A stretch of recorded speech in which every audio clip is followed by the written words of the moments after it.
O que é preconceito linguístico? E de Jardias de Vasconcelos, Marcos Bagno, professor da Universidade de Brasília, doutor em filologia.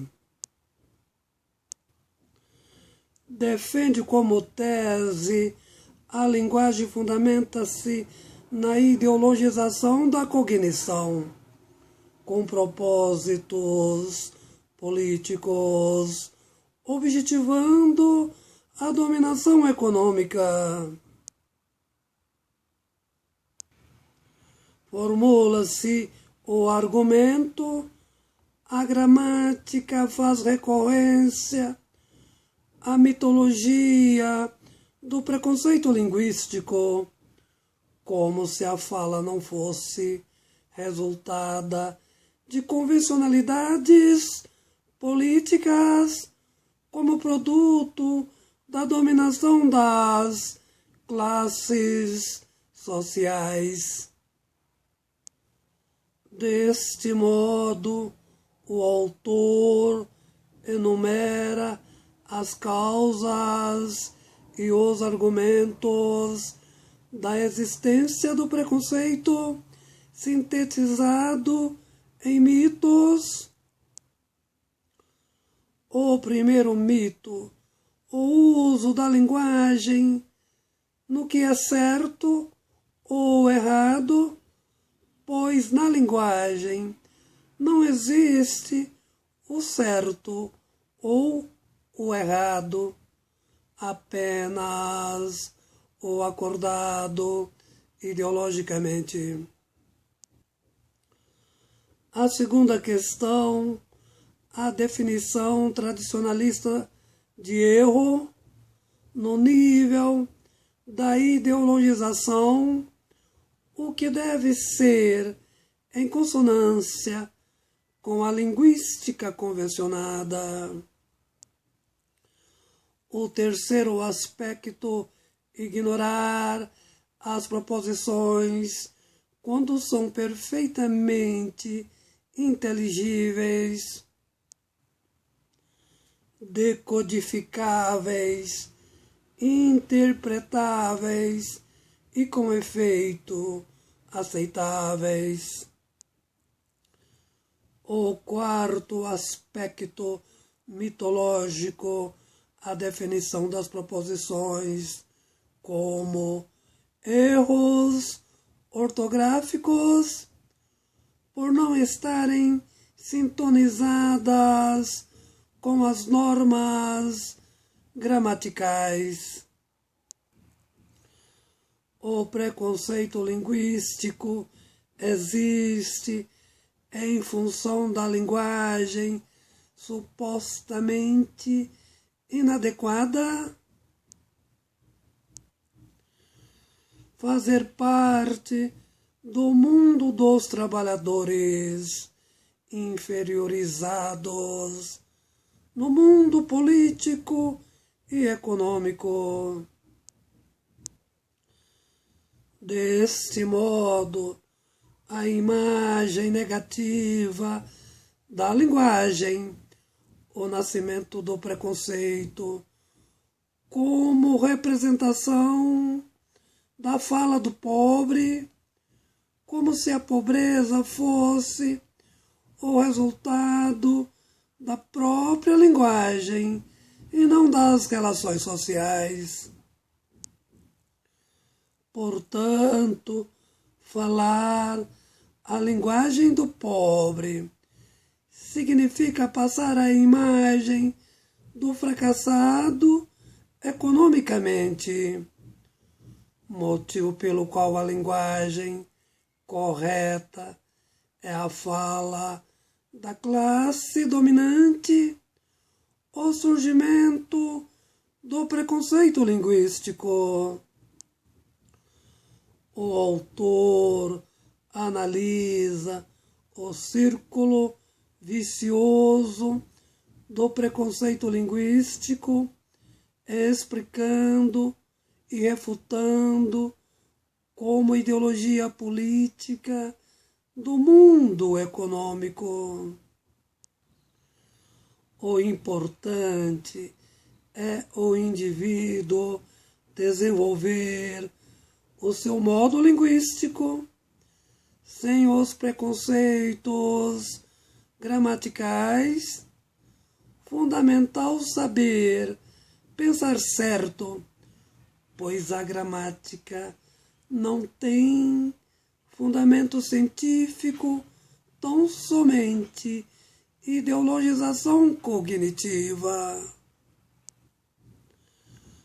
O círculo vicioso se forma a partir de 3 elementos que Bagno classifica como a Santíssima Trindade do preconceito linguístico, tais quais o ensino tradicional, a gramática tradicional e os livros didáticos.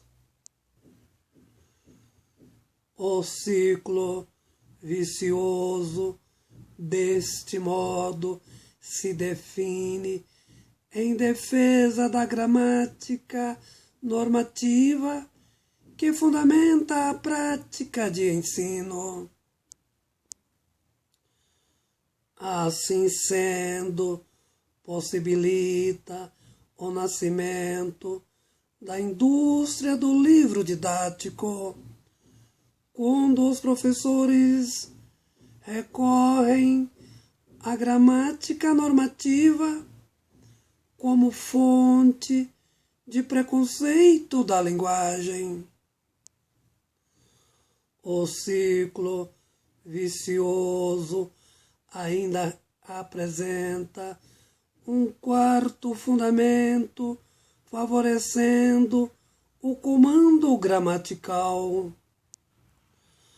a propagação e ensinamento da língua, perpetuando o preconceito linguístico na valorização das velhas acepções em defesa do português.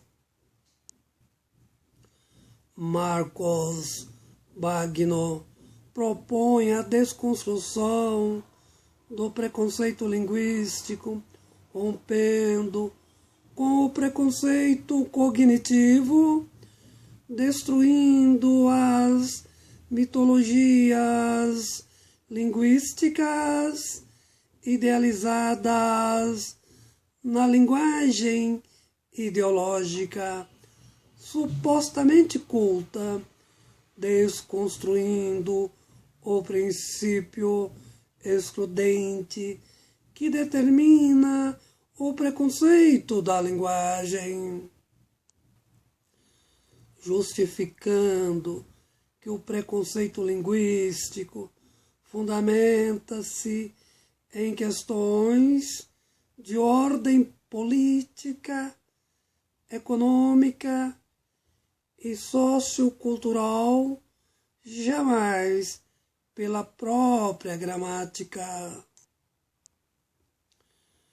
explicitando toda língua é mutável, adapta-se ao longo do tempo de acordo com a construção de novas expressões, possibilitando as variações linguísticas. Portanto, a questão do erro linguístico, o importante é saber pensar hermeneuticamente correto.